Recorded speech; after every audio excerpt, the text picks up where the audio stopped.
వస్తున్నామే. అయినా నీ తొందరేందమ్మే? స్కూల్ ఇడిచినాకే కదా మనం మీ నాయన దగ్గరికి పోయేది. ఇప్పుడే అంత తొందరైందే? ఇంకా స్కూల్కి చాలా టైం ఉండదు కదా. లేదు మావయ్య, ఈరోజు ముందు స్పైడర్ మ్యాన్ ని చూడాలి, మాట్లాడాలి ఆనందంగా. ఆ తర్వాత నేను స్కూల్కి వెళ్ళాలి. ఇది ప్రాసెస్. అదంతా అయ్యేసరికే ఈరోజు క్లాసులు కూడా పోతాయమ్మే. అవసరమా చెప్పు? ఎట్టగో సాయంత్రం వెళ్తాం కదా మీ నాయన దగ్గరికి. అప్పుడు అనుకో స్కూల్ పోకుండా ఉండదే, అమ్మకు కూడా తెలియకుండా ఉంటది. అమ్మ నీ మీద కోపడకుండా కూడా ఉంటది. సాయంత్రం అయితే మీ నాయన కూడా ఫ్రీగా ఉంటాడు కదా, నీతో ఎక్కువసేపు మాట్లాడతాడు. సాయంత్రం అయితే స్పైడర్ మ్యాన్ నాతో ఎక్కువసేపు మాట్లాడతాడా? నిజంగానా? పొద్దున్నైతే ఆఫీస్ అడవిడి అన్నీ ఉంటాయి కదమ్మే. అదే సాయంకాలం అనుకో చాలా ఫ్రీగా ఉంటాడు. నువ్వేం చెప్పినా వింటాడు, తీరిగ్గా ఆలోచిస్తాడు. అర్థమైనదా? సరే మావయ్య, నువ్వు ఎలా చెప్తే అలాగే. నన్ను సాయంత్రం మాత్రం తప్పకుండా తీసుకెళ్ళాలి. తప్పకుండా తీసుకెళ్తానమ్మే, సరేనా? ప్రామిస్ చేయి. ప్రామిస్ అమ్మే, నిన్ను తీసుకెళ్తానని చెప్తున్నాను కదా.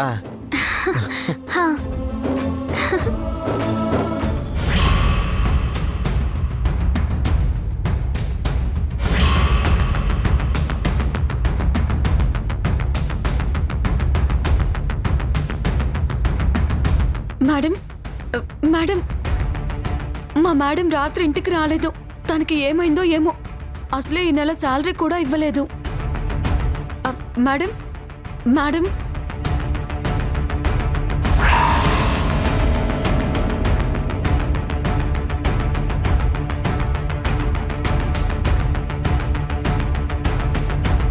అరే ఈవిడేంటి మేఘన క్యాబిన్లో నిద్రపోతుంది? Madam, madam, madam, madam. అమ్మో, పిలిచినా పలకట్లేదు. కొంపదీసేదైనా తేడా కొట్టేస్తుందా ఏంటి? Madam, madam. అదేంటి మేడం అలా అరిచారు? దెబ్బకి గుండె అరంగుల కిందకి జారిపోయింది తెలుసా? ఏయ్, నిద్రపోతుంటే ఎందుకు డిస్టర్బ్ చేశావు? మేడం, మీరు మెలకువలోకి వచ్చారు తప్ప ఇంకా స్పృహలోకి వచ్చినట్టుగా లేరు. ఏయ్, ఏంటి వాగుతున్నావు? మరి లేకపోతే ఏంటి మేడం? మీరేమైనా మీ బెడ్రూమ్లో నిద్రపోతున్నారా మీ నిద్ర డిస్టర్బ్ చేయడానికి? ఆఫీస్లోనూ అందులోనూ మేఘన క్యాబిన్లో నిద్రపోతున్నారు. వాట్?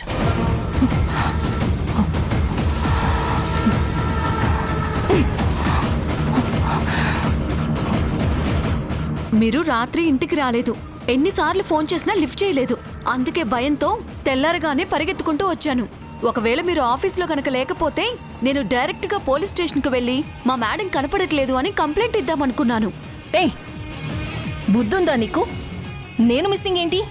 అయినా నేనేమైనా చిన్న పిల్లనా తప్పిపోవడానికి? తప్పిపోవడం కాదు madam, kidnap. Shut up Barbie. అయినా ఈ ఆరోహిని కిడ్నాప్ చేసే ధైర్యం ఎవరికుంది? మేఘన్కి. పులిని వేటాడటానికి సరైన అదును కోసం ఎదురు చూస్తున్న వేటగాడిలా మీ నిజ స్వరూపాన్ని బయట పెట్టడానికి మేఘన్ కూడా అలానే టైం కోసం ఎదురు చూస్తుంది. టైం బ్యాడ్ అయితే విలన్ కూడా కమీడియన్ అవుతారన్నట్టు ఒకవేళ మీ టైం బ్యాడ్ అయిందేమో, మేఘన చేతిలో దొరికిపోయారేమో అన్న టెన్షన్ మేడం. Shut up. నా నిజ స్వరూపాన్ని బయట పెట్టాలి అంటే ఆ మేఘన ఇంకో జన్మ ఎత్తి రావాలి. అవును మేడం, మనలో మన మాట. మీరు రాత్రి ఇంటికి రాకుండా ఆఫీస్లోనే ఎందుకున్నారు? అందులోనూ మేఘన క్యాబిన్లో ఎందుకు పడుకున్నారు?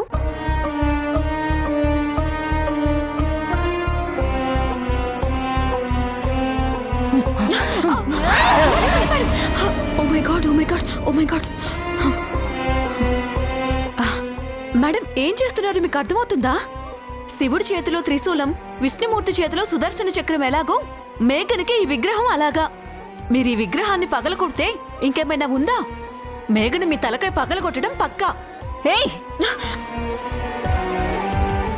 మేడం, నిప్పని తెలిసాక పట్టుకోకూడదు, రిస్క్ అని తెలిసిన తర్వాత పెట్టుకోకూడదు. అయినా ఈ విగ్రహం మీద మీకెందుకండి అంత కోపం? ఈ విగ్రహం నన్ను రాత్రంతా నిద్రపోనివ్వలేదు. మేఘన వచ్చినట్టు, నందు వచ్చినట్టు ఒకటే భ్రమ, ఒకటే భయం. ఈ విగ్రహాన్ని ముట్టుకున్న ప్రతిసారి నాకు మేఘననే కనిపించింది.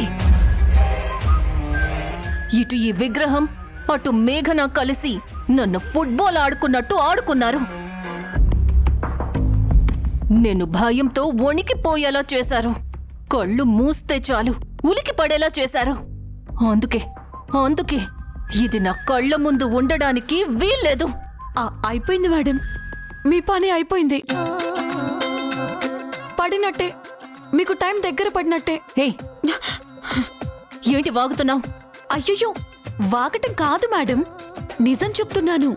ఆ బొమ్మను చూసే మీరింత నిద్రపోకుండా భయపడిపోతున్నారు అంటే మేఘన గురించి మీరు ఎంతలా భయపడుతున్నారో ఒకసారి ఆలోచించండి, అర్థం చేసుకోండి. మీరు ఏదో ఒకటి చేసి మేఘన ప్రాబ్లంని సాల్వ్ చేసుకోలేదనుకోండి, మీకు ప్రతిరోజు ఇలా కాలరాత్రే. మేడం, ఏం చేయాలి ఏంటి అనేది ఇంటికెళ్ళాక ఆలోచించుకోవచ్చు. స్టాఫ్ అంతా వచ్చే టైం అయింది. కళ్ళు వాలిపోయి పిచ్చిదానిలా ఉన్న మిమ్మల్ని ఇలా చూస్తే పిచ్చి పిచ్చిగా నవ్వుకుంటారు. అనవసరంగా ఇమేజ్ డ్యామేజ్ అయిపోతుంది. ఇంటికెళ్దాం పదండి.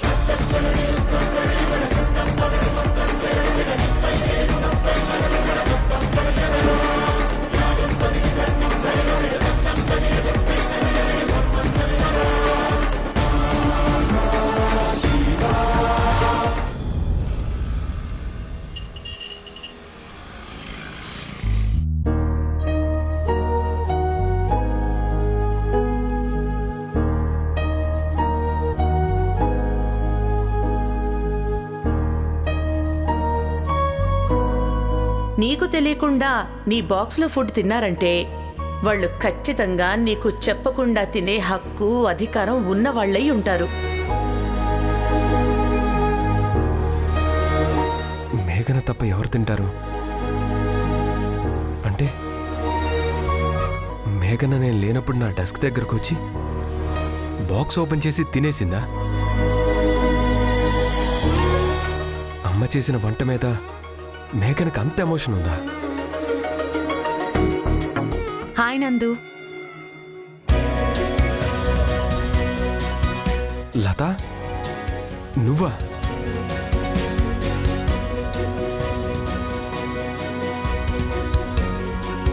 లత, ఇన్నాళ్ళు ఏమైపోయావు? ఎక్కడున్నావు? ఎలా ఉన్నావు? యా, బానే ఉన్నాను. ఇదిగో ఇలా. ఇంకేంటి నందు విశేషాలు? నువ్వెలా ఉన్నావు? నాకేం, హ్యాపీ. ష్యూరా? హ్యాపీయా? యా, హ్యాపీయే.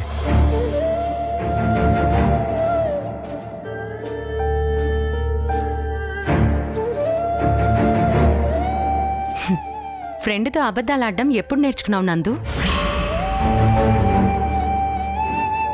నీ లైఫ్లో చాలా జరిగాయని నాకు తెలుసు. నాకొక ఫ్రెండ్ అవసరం ఉన్నప్పుడు నువ్వు పక్కన లేవు. ఇప్పుడొచ్చి అడుగుతున్నావా ఎలా ఉన్నావు, షూరా, అబద్ధాలు ఆడుతున్నావా అని? నందు, నువ్వు అరెస్ట్ అయ్యావన్న న్యూస్ చూసినప్పుడు నేను నీకు కాల్ చేయకుండా ఎలా ఉంటాను చెప్పు? చాలాసార్లు కాల్ చేశాను, నీ ఫోన్ స్విచ్ ఆఫ్ అని వచ్చింది. మీ ఇంటికి చేశాను, ఎవ్వరూ రెస్పాండ్ అవ్వలేదు. తర్వాత నా గొడవల్లో నేను పడిపోయాను. కానీ నువ్వు నా కోసం ట్రై చేశావా?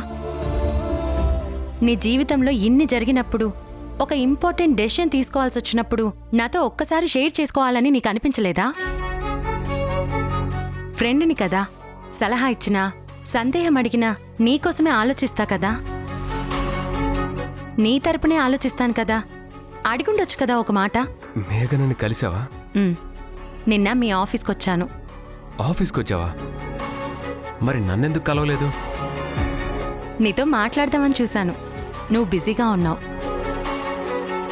నిన్ను డిస్టర్బ్ చేయడం ఎందుకులే అని నేను వెళ్ళిపోయాను. నందు, ఒక మాట అడగనా? నిజం చెప్తావా? ఒక్కటేంటి, 100 అడుగు, చెప్తాను. నా ప్రేమ అబద్ధం అయిపోయినప్పుడు నా దగ్గర చేదు నిజాలే మిగిలాయి. అవి వినడానికి నువ్వు సిద్ధమైతే చెప్పడానికి నేను సిద్ధం. ప్రేమ అంటేనే నిజం నందు. మళ్ళీ ప్రేమలో అబద్ధాలు నిజాలు ఉండవు. అది నేనిప్పుడు చెప్పట్లేదు, ఒకప్పుడు నువ్వు నమ్మిన సిద్ధాంతం ఇది. ప్రేమే సత్యం, ప్రేమే నిత్యం, ప్రేమే సర్వస్వమని నువ్వు నమ్మిన రోజుల్లో వద్దన్నా మేఘన వెంటపడ్డావు. ప్రేమ ప్రేమ అన్నావు. నాకెవ్వరూ వద్దు, జీవితంలో ఒక్కసారే ప్రేమైనా పెళ్ళైనా నాకిక నా పిల్లలే లోకమని విరాగిగా బ్రతుకుతున్న మేఘనని నా ప్రేమి పవిత్రమైందంటూ ఆమె నొప్పించావు.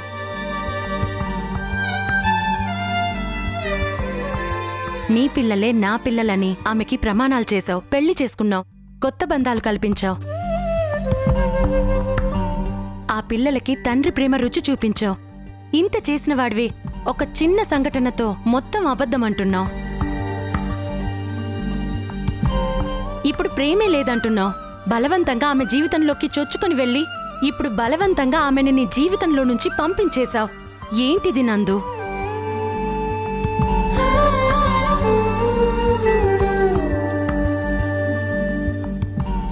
నువ్వేనా ఇలా చేశావు? మా నందునా ఇలా చేశాడు? నిజానిజాలు నిగ్గు తేల్చందే నిద్రపోని నందువి కదా. అలాంటి నువ్వు నిజమేంటో తెలుసుకోకుండా, మేఘన మాటని వినిపించుకోకుండా నిర్దాక్షిణ్యంగా నిరంకుశంగా ఆమెను పంపించేస్తావా?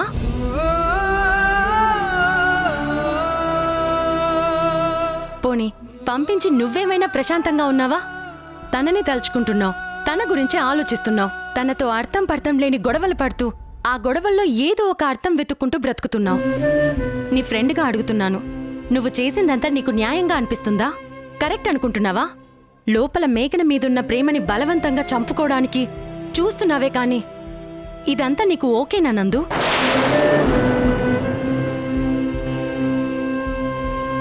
నిన్న నువ్వు మేఘన టేబుల్ మీదున్న మీ ప్రేమ కానుకని చూస్తూ ఫీల్ అవడం నేను చూశాను నందు.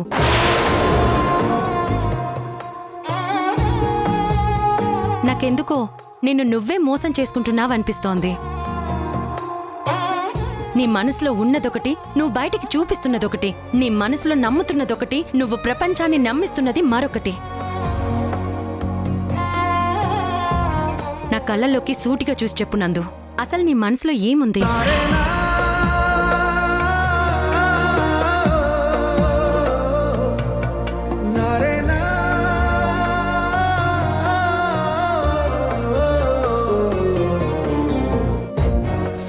ఆడటానికి అడుగుతున్నావా? నా ఫ్రెండ్గా అడుగుతున్నావా లత?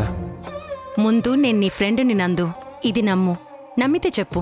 అయితే జరిగిన మొత్తాన్ని నా కోణంలో నుంచి నా ఫ్రెండ్గా ఒక్కసారి చూడు, అర్థమవుతుంది నా బాధ ఏంటో.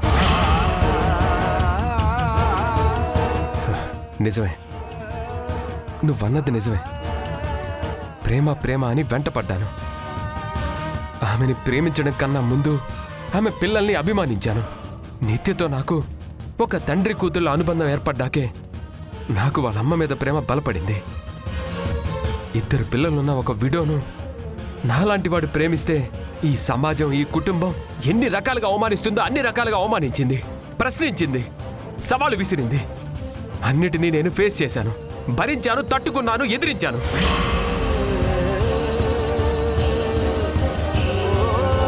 ఎవరి కోసం? తన కోసం. నా పిల్లలు అనుకున్నా తన పిల్లల కోసం నిలబడ్డాను. ఆఖరికి మా అమ్మకు కూడా దూరం అయ్యాను. పోరాడాను. అమ్మతో, బంధువులతో, సమాజంతో, చివరికి తనతో కూడా. ఎవరో ఒక అమ్మాయి ర్యాండమ్గా వచ్చి ఒక అబద్ధపు సాక్ష్యం చూపించి నన్ను పెళ్లి చేసుకున్నానని చెప్తే ఆ మాటలు నమ్మి మేఘన నన్ను దూరంగా పంపించింది. నా వైపున నిజం కోసం మేఘనతో ఎంతో పోరాడాను. సాక్ష్యం చూపిస్తే తను నమ్మింది. అది నిజమా కాదా అని అప్పుడు కూడా తను ఆలోచించలేదు, ఇప్పుడు ఆలోచించలేదు.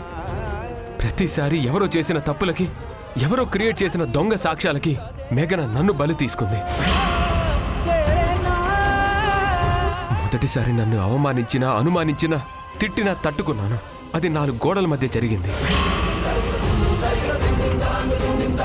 కానీ ఇప్పుడు 10 మంది కాదు, 100 మంది కాదు, 1000 మంది కాదు, లక్షలాది మంది మధ్యలో నన్ను అవమానించింది, అనుమానించింది.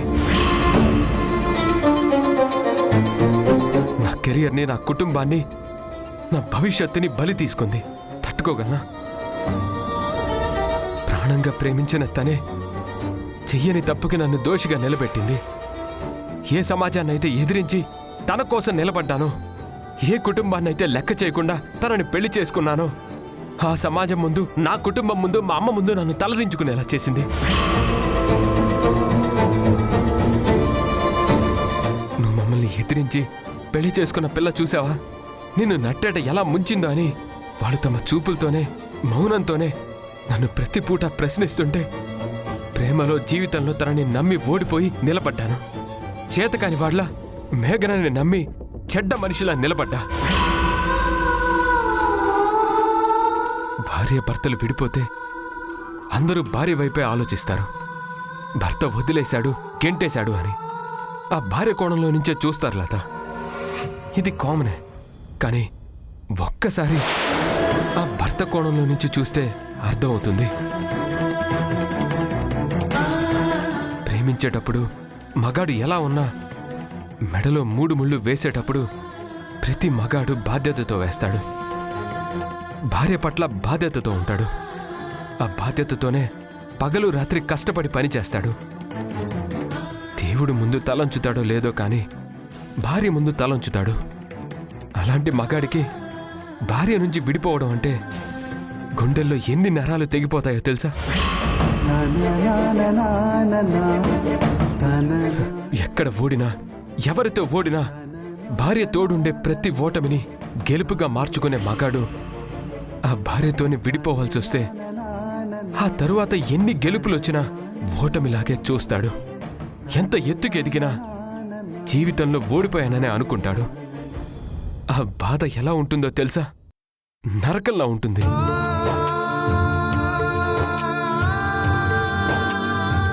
ప్రేమ కానుకను చూసి ఫీల్ అయ్యానన్నావే, ఆ ప్రేమ కానుకను చూసినప్పుడల్లా ఓడిపోయిన నా ప్రేమే గుర్తుకొస్తుంది. ఐఎమ్ సారీ నందు. ఇక్కడికి రావడం మాత్రం ఒక సాటి ఆడదానిగానే వచ్చాను. కానీ నీ బాధని అర్థం చేసుకున్న ఫ్రెండ్గా వెళ్తున్నాను.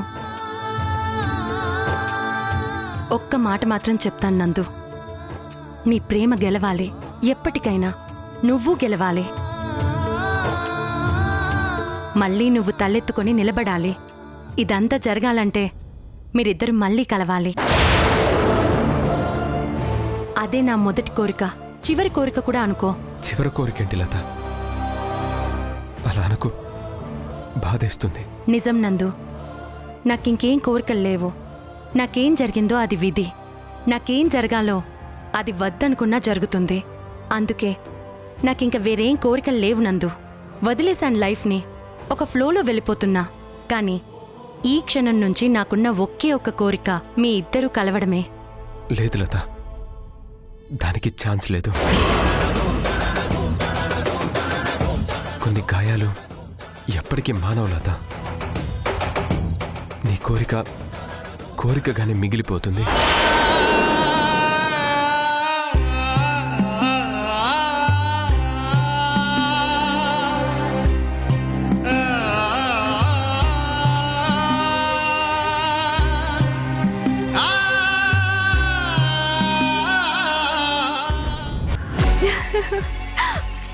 మేఘనా, నువ్వు చెప్పేది నిజమా?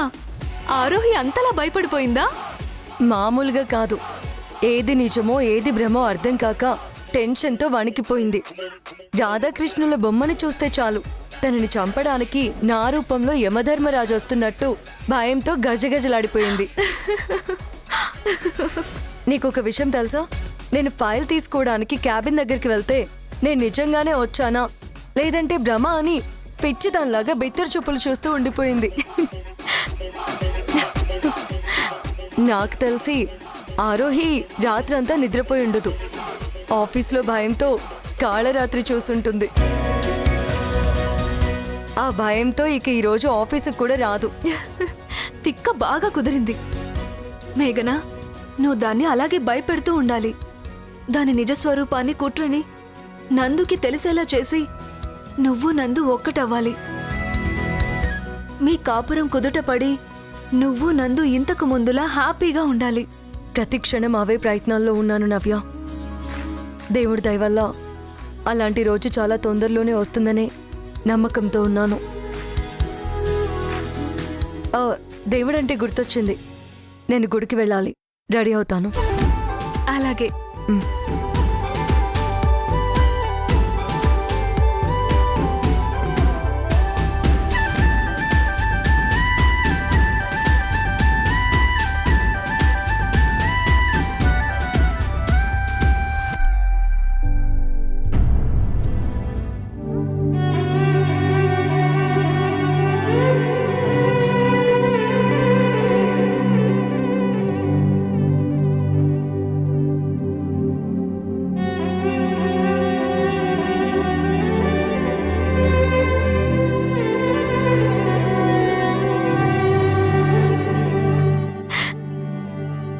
మీరు నాకు ఈ చీర పెట్టిన రోజు సాక్షాత్తు అమ్మవారు నాకు 100 ఏళ్ల సౌభాగ్యాన్ని ఆశీస్సులాగా ఇచ్చినట్టు అనిపించింది. అమ్మ లేని నాకు మీ రూపంలో అమ్మ దొరికిందని, అమ్మ ప్రేమ దొరికిందని చాలా సంతోషపడిపోయాను. ఈ లోకంలో బిడ్డని అమ్మ అర్థం చేసుకున్నంతగా ఎవరూ అర్థం చేసుకోలేరు. కానీ మీరు కూడా నన్ను అపార్థం చేసుకున్నారు. తప్పు చేసిన దోషిలా నన్ను చూశారు. అదే భరించలేనంత బాధగా ఉందత్తయ్య.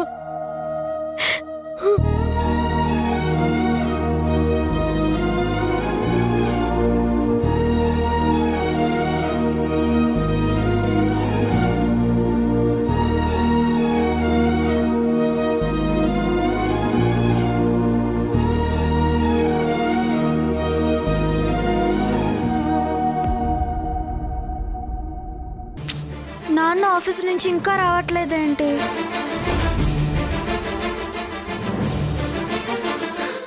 Spider Man!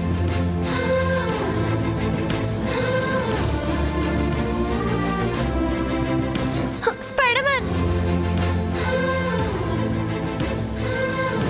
బెలూన్స్ లో నేను రాసిన పేపర్స్ చూసి నువ్వు తప్పకుండా గణేష్ టెంపుల్కి వస్తావు అనుకున్నాను స్పైడర్ మ్యాన్.